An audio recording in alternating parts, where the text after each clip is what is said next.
Let's take a look at the top 10 cards from Vivid Voltage. These are cards that may have an immediate impact or an impact on the metagame in the future. Let's take a look. Welcome back to the channel, Little Flexers. Thank you so much for clicking on today's video. I'm very happy you're here because today we get to talk about a new set, a future set, and this set is right around the corner, going to be released later this week.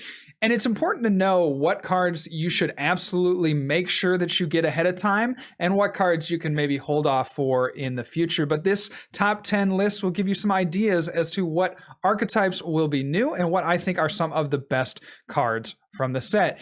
It's important when you're making a top 10 chart to have some kind of boundaries, some kind of guiding principle that will allow you to rank the cards against each other. And so there are three things that I look at for these cards. The first is, how versatile is it? So is this a card that is just going to be played in a very specific archetype, or is this a card that has application across many different decks? The second thing that I look at is, does it create or maybe just improve upon an archetype that's currently in the metagame? So are we making something brand new that should be very powerful, or are we increasing the power level of a deck that already is in the format? The other thing that I look at, the last thing, is there a significant potential for this card? So maybe if it doesn't make an impact in the current state, is there a lot of potential? Does it remind me of a card from the past that has had impact? Does it seem like a card that just needs one or two more pieces to make it a really good deck? Those are the requirements that I have, and those are the things that I look for when I'm making my top 10 lists. With that in mind, let's begin the top 10 cards from Vivid Voltage with number 10, Talonflame V. Now, Talonflame V has a very nice setup attack for a colorless energy, Fast Flight. If you go first, you can use this attack during your first turn, discard your hand, and draw 6 cards. Now, this is a really nice setup Pokemon, and it particularly is nice because it has that free retreat, as you can see. But I worry that this card is only going to be applicable in fire-based decks. You have an energy cost on that second attack that fits very nicely into decks that can utilize Welder, but unfortunately, the first attack, I think, is more geared for times when you have a Volcanion-based deck, but you aren't able to use Volcanion on the first turn. Let's say your opponent chooses for you to go first, then Talonflame V becomes a very good option. I worry also that this card just isn't right for certain other archetypes. I think that a lot of other archetypes, particularly Zacian-based archetypes, are just going to want to Intrepid Sword on their first turn, and thus not really needing to utilize Talonflame V's Fast Flight attack. And that is why Talonflame fits into that number 10 slot for me. It should be played, but probably not more than a one of, and probably only limited to fire-type decks. And number 9 is Togekiss Vmax. Togekiss Vmax is a card that I think has a lot of future value and future potential. It's not really a card that I could say with very much confidence will be played in the current format, just primarily due to the nature of weakness. With Pikarom being such a big deck, Togekiss Vmax is not going to survive a very long time in a lightning-based meta. But I think there are a couple of pieces that potentially could go with Togekiss Vmax in the future to make it a significant, potentially even tier 1 archetype. Max Glide for 2 colorless energy. You can do 120 damage, and you may search your deck for up to 2 cards and put them into your hand. Anytime that we see these kinds of searching cards, it inherently adds a bit of skill to the game, in the sense that you have to choose exactly what you need for the following turn. And we've seen decks like this do well in the past. I look at Charizard and Braixen as being the perfect example of what a deck can accomplish when you can search out the cards from your deck. And Togekiss Vmax is a natural logical extension of that archetype. Togekiss Vmax does have some inherent differences from the Charizard Braixen. The first one being that you can power it up in one turn. You could use Welder, you could use Tapu Koko, you could utilize Triple Excel energy. There's a few other ways that you can power this Togekiss up. The energy attachments that it needs to attack are much less strict than the Charizard and Braixen, which of course needs 4 energy. So Togekiss has that going for it. In order to boost the damage, we also have access to powerful energy, which I would expect to go into any attacking Togekiss. The thing that I like about Togekiss for the future, and maybe not for this current metagame, is that it could be played with a bunch of other cards to maybe form many different archetypes. We have Stall that could potentially be played. We have like more of an attacking archetype that could be played with Togekiss. And so there are many ways that you can build this deck. Unfortunately, I don't think that this archetype will see play immediately just due to the nature of the metagame being very focused around Pikarom. But if we start to see a rise in Coalossal, like I think we will, it might make some space for this card. And number 8 in the top 10 list of cards from Vivid Voltage is Donphan. Donphan, I love this card as a natural replacement for the Excadrill deck. Now, the problem with Excadrill is that you discard cards from your deck and you discard 4 of them. And there's a natural inconsistency that can go along with that because there's a chance you could just discard very important cards. There's a chance that you could discard all of your attackers that you'll need on the following turn. So we don't quite have that problem with Donphan. Earthquake for 1 energy, 120 damage. This attack also does 20 damage to each of your bench Pokemon. That can actually be an asset. If we think about pairing Donphan with something like Spiritomb, and you can build that Spite, get that damage built up with the Earthquake, all of a sudden you have a very, very promising 1 prize deck that can attack with not only a stage 1, but a basic as well. Look for Donphan to make a huge impact and pretty much replace the Excadrill archetypes from this last format. Number 7 is Charizard. Is anyone else happier than myself to see Charizard on the playable cards list? It seems like for the longest time we've seen Charizard pretty much relegated to a one of in Mewtwo and Mew decks, but now we have a Charizard that can be a potent damage doing Pokemon. It can be an archetype that you would want to play and actually has some viability. So let's take a look at the card. Battle Sense ability. Once during your turn, you may look at the top 3 cards of your deck and put one of them into your hand. Discard the other cards. This can be both good and bad. We talk about, maybe there are cards that you would see in the top 3 that you wouldn't want to discard, but on the whole, this is a very reasonable ability for a Charizard to have, just being able to churn through your deck, get your Leons into the discard for the attack to power that up, as well as trying to find resources that you would need, such as, more Charizards, Charmanders, rare candies, whatever it may be. Royal Blaze for 2 fires does 100 base damage, and this attack does 50 more damage for each Leon in your discard pile. So if you play a Leon and you have 3 other Leons in the discard, you would have 4 total. You would be hitting for 330 damage, which is absurd. How realistic is it to be able to do 330 damage? Well, probably not, but the fact that a 1 prize Pokemon can hit up to those high numbers that potentially knock out Pokemon Vmax is certainly exciting and certainly interesting. And that is why I have Charizard at number 7. The number 6 Pokemon card from Vivid Voltage is Zarude V. Zarude V, 210 health, grass type, basic Pokemon. Bind Down is the first attack for 50 damage. During your opponent's next turn, the defending Pokemon cannot retreat.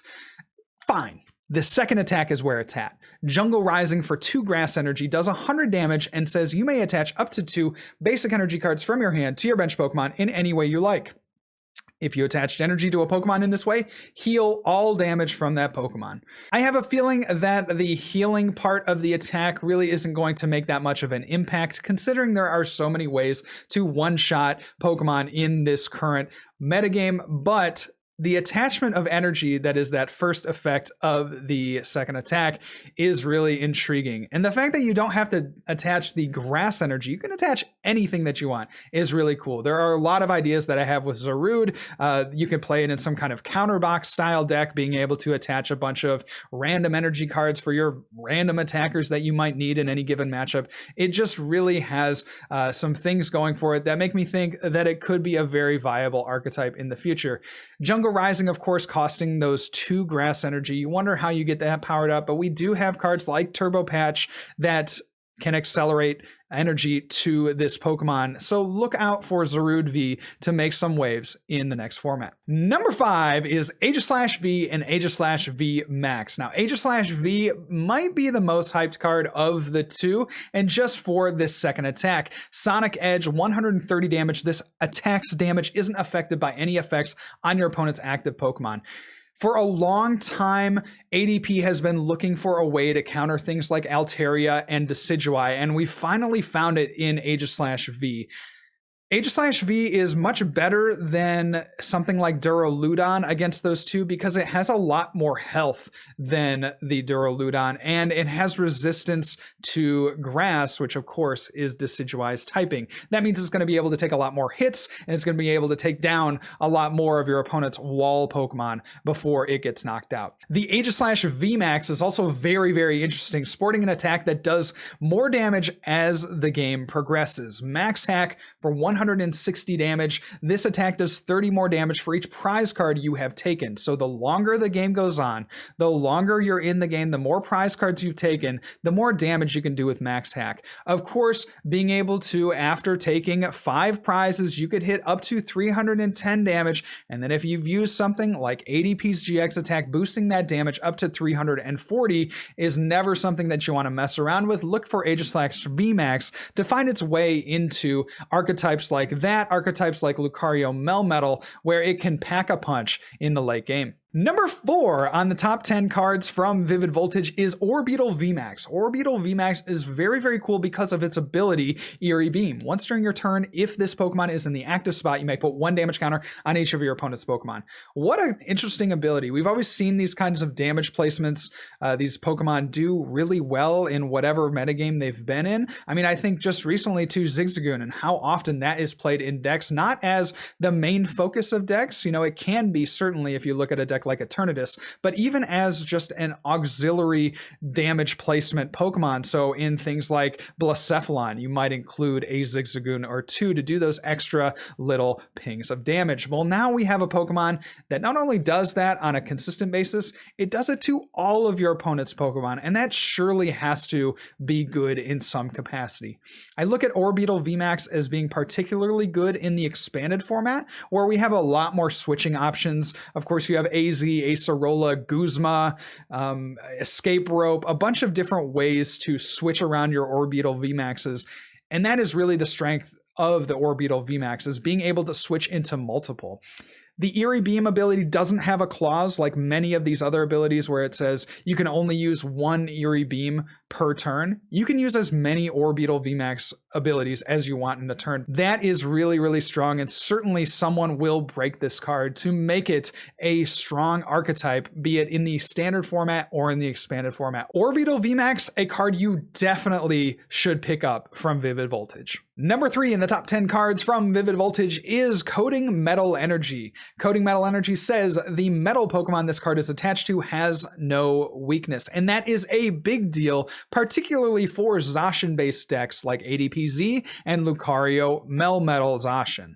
Now, if you're a Lucario Melmetal Zacian, you are trying to fit in weakness guard energies to combat the amount of Centiskorch and Blacephalon that are in the current format. However, the problem with weakness guard energy is that they don't fulfill the metal attack cost for Zacian that you need. This Coding Metal Energy changes all of that. It makes the deck much more streamlined, not having to worry about taking that extra weakness damage from those fire decks while still providing the metal energy necessary to power up Zacian, Zamazenta, and Lucario Melmetal, among others.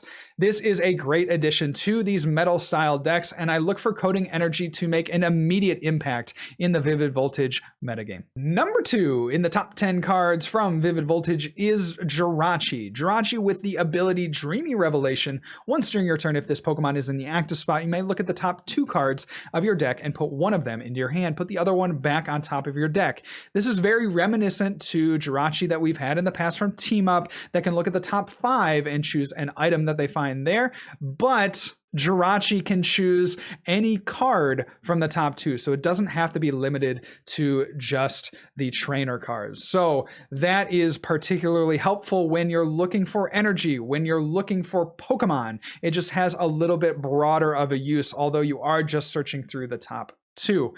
Jirachi, I feel, will be a kind of late game consistency card for a lot of decks. It can slot in very nicely into a ton of decks. I think about Pikarom, I think about ADP, I think about even a Centiskorch. Playing a Jirachi for the late game would be really, really a nice consistency boost for that archetype. And so this is a card that I don't particularly foresee archetypes playing as a 4 of, but certainly as a 1 or 2 of to get those cards in the late game. You have a little bit less search potential with this card than the team up Jirachi, but the fact that you can grab any card from the deck as long as it's in your top 2 is really appealing for that late game consistency. I like Jirachi as a card that can go into a multitude of archetypes, and I think it fits very well as like a 1 or a 2 of, again, for that late game consistency. We will just have to see how much people value and how useful this Dreamy Revelation ability is.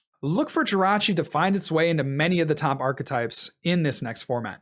And the number 1 card from Vivid Voltage, no surprise, is Colossal Vmax. Now it's funny, Vivid Voltage, you would think that we would have a brand new, very good lightning type archetype, but we sadly do not. Instead, it is all fighting all the way with Colossal Vmax. Colossal Vmax, the first attack is where it's going to be at. Eruption Shot for 40 damage there, 1 fighting energy. Discard the top card of your deck.